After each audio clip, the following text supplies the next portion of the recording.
Okay, so in this lesson, we're going to check out how to include the diminished chord when you're playing the changes on the blues. And if you want to get your hands on a transcription of the solo I just played, you can go to the link down below or the link on screen, sign up for my weekly updates, and download yourself a PDF with the tab and notation for that solo. There's also previous lessons in this series. If you want to check those out, there's links below as well. So, the diminished chord falls in the blues chord progression. If you're playing sort of the jazz changes on the blues, when you're going along, let's do this in B flat. Here's the 4 chord, back to the 1 chord. And now in the next line, here's bar 5, we're going to play an E flat chord, and then an E diminished chord, the sharp 4 diminished, to take you back to the 1. So a few things about how to look at this. Like, first of all, like, why is the diminished chord there? What are we going to do to actually grab the notes of the diminished chord? How are we going to get into it from what we already know how to play? And how are we going to get out in a way that sounds cool and resolves to where it's supposed to go? So the diminished chord is here because it's leading you from the 4 chord. This is a passing chord to take you back to the 1 chord. And so if you look at the notes of the diminished chord, you can see how they need to resolve. So here's the root, here's the flat 5, here's the diminished 7th, and here's the flat 3rd. I gotta really make sure I got those right, but I think that is correct. There's the flat 3rd of the diminished chord, of the E diminished chord. So root, flat 5, diminished 7, flat 3. There's the chord tones. So this note wants to resolve up a half step. So it's gonna take you from here back home to the 5th of B flat. This note is just going to sit here, and it's going to be the flat 5 of the E diminished, and then it's going to be the root of B flat, so it's not going anywhere. And this note, the diminished 7th of E diminished, is going to go up a half step and resolve to the major 3rd of B flat. And this note, which is the flat 3rd of E diminished, is going to resolve to the 5th of B flat. And that's a bunch of like super detailed theory, but the point is when you go to play diminished licks, you're going to be playing, these are your important notes, these are your chord tones, right? So you need to know, first of all, how to get them and how to get to those notes in a way that sounds musical.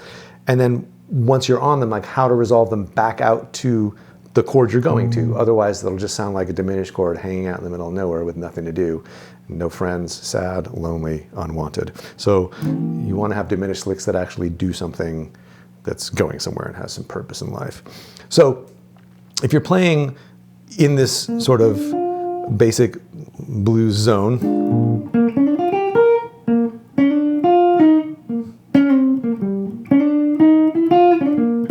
great. Now here's the second line.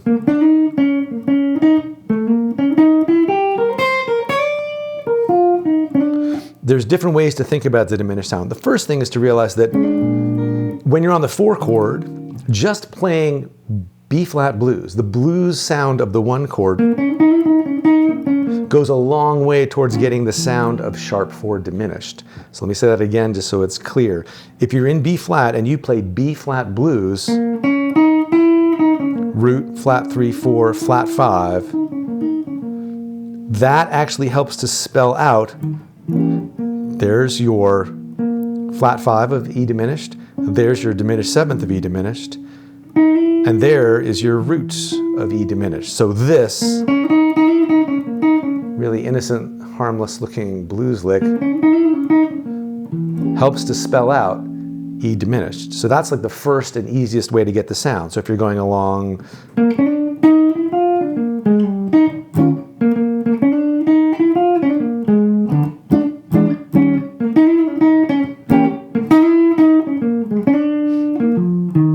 right, all I did was just play the E blues stuff, the B flat blues stuff over the E diminished.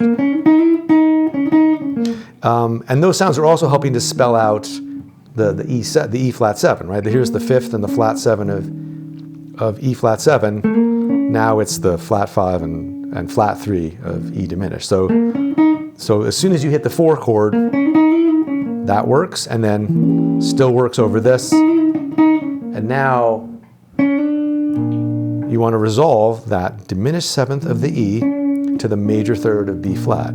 So all you have to do is play your blues stuff.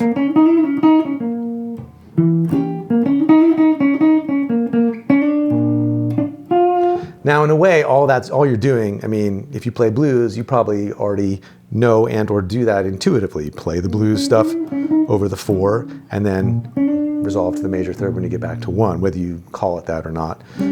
Tons of blues musicians do that, and so it's an intuitive thing. It's part of the vocabulary. But if you want to articulate the E diminished sound a little more, here are a couple other ways to do it. If you start from an E flat here and raise it to E, now if we just play an E flat diminished, if we play an E flat, God, it's really hard to keep like the two different pieces straight, but I'll do my best. Here's E flat triad, root 3 and 5, and here's flat 7 on top. And now if we just raise the root, E flat to E natural, and keep everything else, now we have an E diminished triad up here. So if we're playing here, if we're actually spelling out the 4 chord,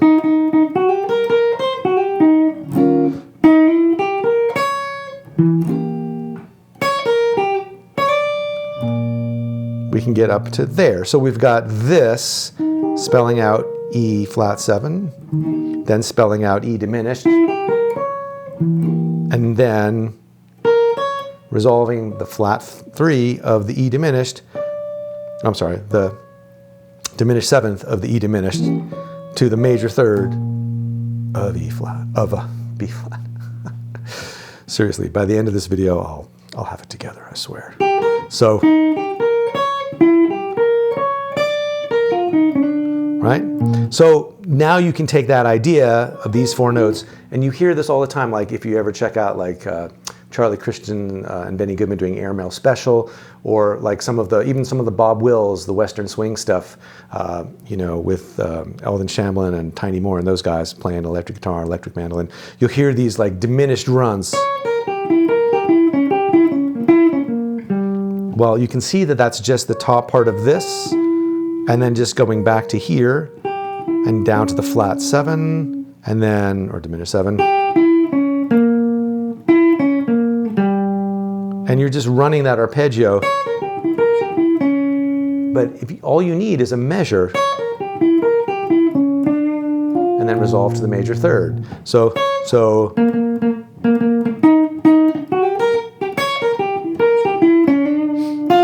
now it sounds a lot more like swing than bebop. So if you care about that sort of distinction and you're aiming for more of a bebop thing, that might not be the way to go. But you can also chromaticize it. So taking from up here, pulling off, and just going chromatically down to that note. I'm going to stop calling them by their names because I got so confused earlier. We'll just call it that note. Hey you, that note. Right, so that's a way to do it. And so you could also come at it from the lower register. So here is E flat, and there's an E flat arpeggio, minding its own business, E flat, and G and B flat and a D flat, so that's root 3, 5, and flat 7 of E flat, and now raise that lowest note a half step, and now we have the root, flat 3, flat 5, and diminished 7th of E diminished. So I just put in a passing note there, a little scale step from the diminished scale. So again, if you're playing blues and you're starting out,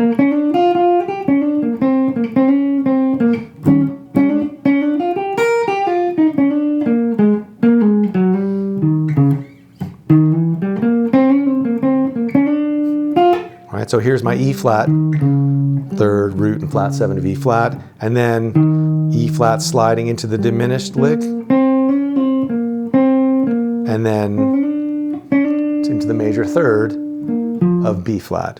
So having a couple places to play it, seeing how it relates to the E flat chord or to the blues, right? Because that's sort of 2 ways you can think about it. I talked at the beginning about thinking about it as a B flat blues lick that you're then going to enhance, if you just start with these 3 notes and then add in this note over here, now you just can look at it as here's B flat blues, and then there's adding one more note of the diminished in there. Or you can think of it as an E flat triad to start with, and then raising the root of the E flat to E natural. It's 2 different ways of thinking about the same thing. So there's one other spot you can stick in a little chromaticism, which is right here. If you want to resolve to the 5th of B flat, right? If you had, right? So from this note here,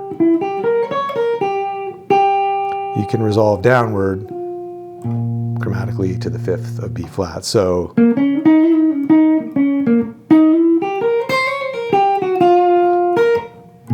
just one more way you can resolve. So from here to here, or from here to there, or from here, I guess that could resolve up too, and then like that. So you want to look at the licks and figure out how to get into them, figure out how to get out, so that when you're practicing them, you are putting them in context right away and you're ready to use them when you go out to play. So once again, if you want to download the solo I played at the beginning, go sign up down below at the link and leave any questions or comments you've got in the comment section, and I'll see you next time.